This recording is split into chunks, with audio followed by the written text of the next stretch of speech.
أعوذ بالله من الشيطان الرجيم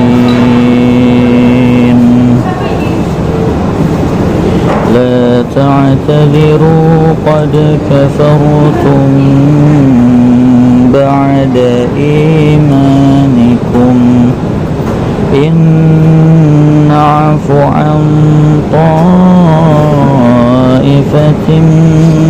منكم نعذب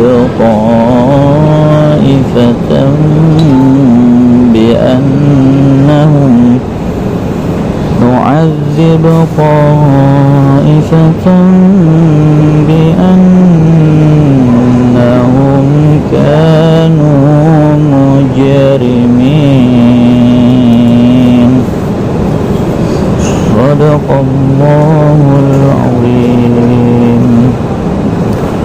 Assalamualaikum warahmatullahi wabarakatuh. Teman-teman yang semoga dimuliakan dan dirahmati oleh Allah Subhanahu wa taala. Marilah kita panjatkan puji serta syukur kita kepada Allah Subhanahu wa taala yang telah memberikan begitu banyak nikmat kepada kita, nikmat iman, nikmat Islam, nikmat kesempatan sehat sehingga kita masih bisa beraktivitas seperti biasanya. Itu tidak lain nikmat dari Allah Subhanahu wa taala yang Allah Subhanahu wa taala berikan kepada kita. Oleh karena itu sejatinya kita harus jadi hamba-hamba Allah Subhanahu wa taala yang pandai bersyukur akan nikmat Allah Subhanahu wa taala. Teman-teman yang semoga dimuliakan dan dirahmati Allah Subhanahu wa taala, saya Abdul Aziz sedang berada di Bandara Internasional Soekarno-Hatta, ya, akan melakukan safar atau perjalanan ke Hong Kong, di transit dulu di Malaysia. Insya Allah ada beberapa agenda di sana, ya. Moga-moga dilancarkan oleh Allah Subhanahu wa taala, ya. Mohon doa dari teman-teman semua, sahabat salih. Semoga apa yang kita cita-citakan Allah Subhanahu wa taala berkahi, Allah Subhanahu wa taala ridhoi.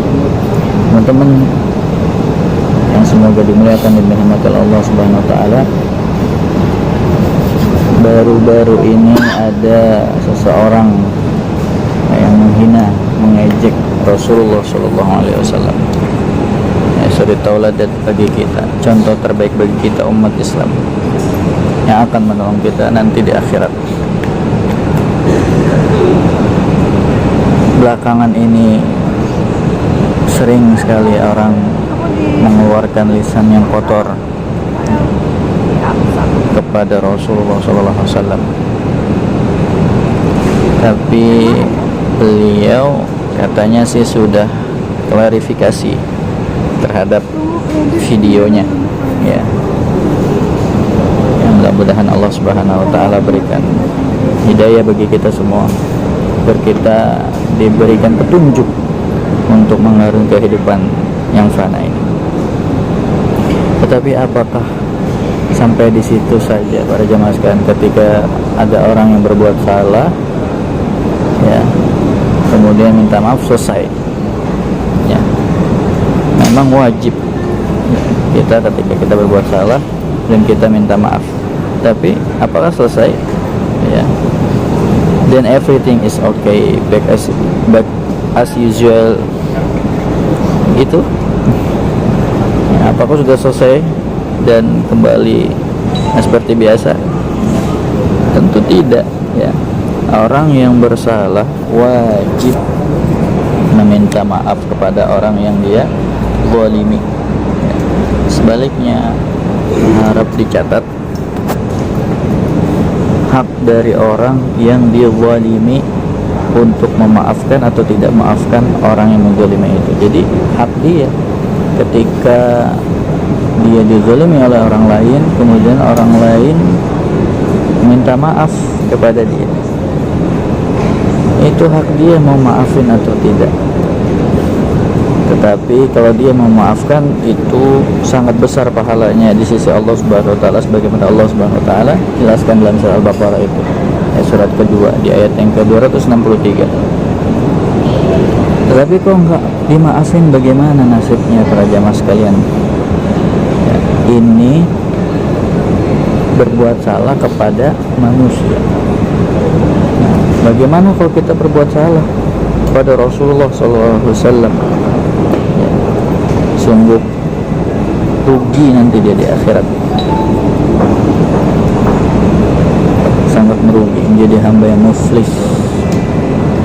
Banyak orang yang membawa amalan puasanya, banyak orang yang membawa amalan zakatnya, banyak orang yang membawa amalan salatnya, ya, tetapi dia sering menzalimi orang lain.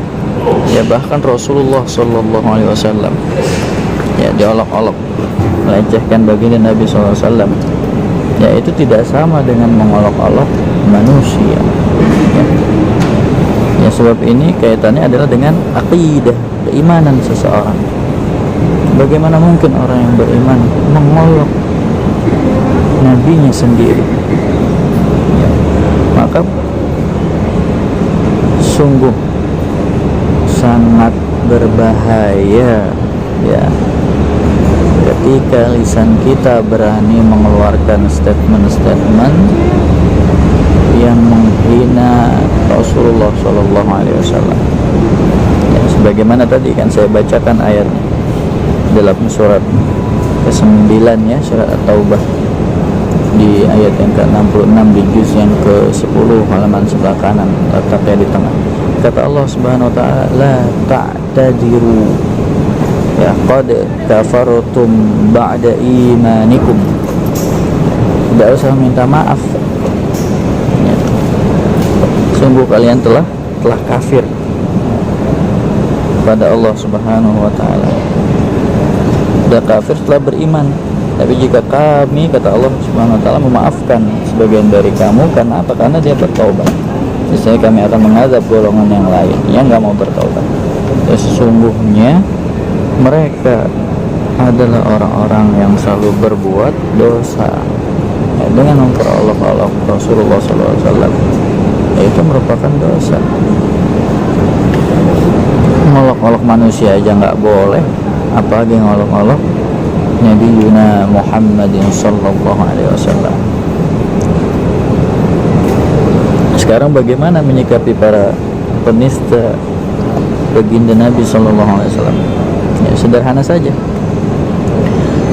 Ya, karena baginda Nabi SAW itu sudah wafat 1400 tahun yang lalu, ya, dan hukumannya pun telah tetap dan menjadi ijma', ya, kesepakatan kaum muslimin, sebagaimana yang dilakukan, ya, yang dibukukan oleh Syekhul Islam Ibnu Taimiyah, ya, di dalam kitabnya As-Sarimul Maslul ala Syatimir Rasul, ya, pedang terhunus bagi penista Rasul, yaitu hukuman mati.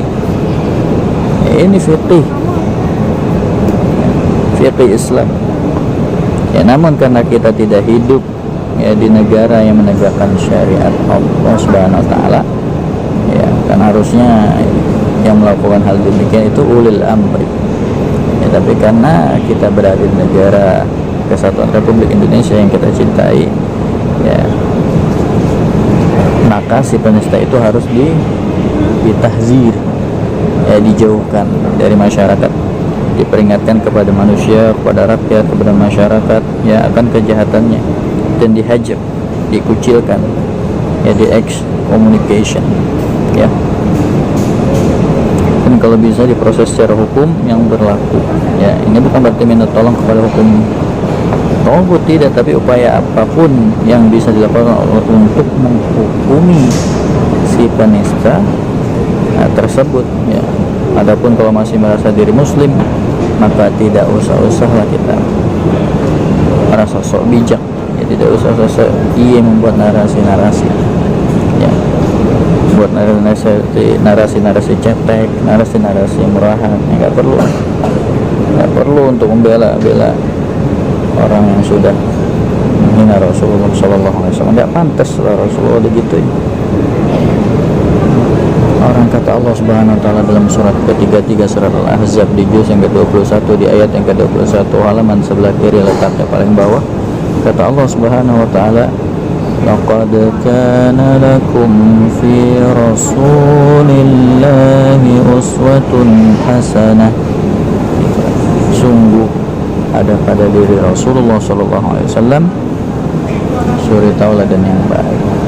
Rasulullah nggak pernah mencaci, ya Rasulullah nggak pernah memaki, Rasulullah SAW nggak pernah menghina. Tapi kenapa kita sebagai umatnya sering sekali lisan ini mudah menghina orang lain, mencaci orang lain, merendahkan orang lain. Para jamaah sekalian yang semoga Allah Subhanahu wa taala rahmati dan berkahi. Kembalilah kita semua kepada Allah Subhanahu wa taala dengan aturan-aturannya, dengan syariat-syariatnya yang sudah ditetapkan oleh Allah Subhanahu wa taala di dalam Al-Qur'anul Karim. Sejatinya ketika kita kembali kepada Al-Qur'anul Karim dan hadis Nabi sallallahu alaihi wasallam, maka kehidupan kita ini akan bahagia. Ya, karena ada di situ. Ya, la'allakum tuflihun, agar kalian menjadi orang-orang yang beruntung.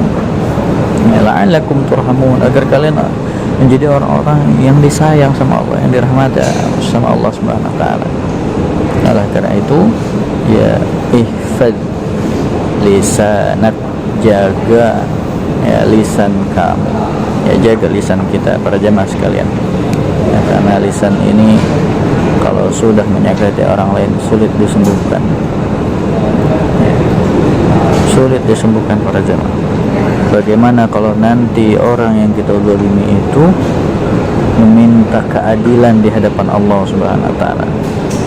Ya, karena itu rajin-rajinlah kita beristighfar kepada Allah Subhanahu wa taala agar lisan kita ini dibimbing oleh Allah.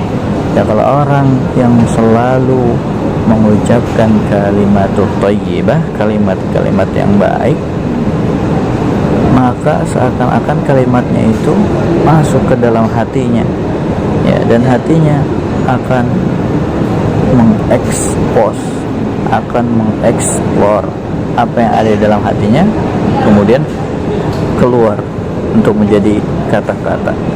Ya, jadikanlah hati kita ini indah sehingga kata-kata kita nanti akan keluar pun menjadi indah.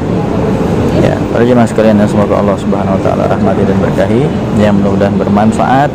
Ya, saya menasihati diri saya pribadi dan umumnya kepada para jemaah sekalian, kita saling menasihati dalam kebaikan.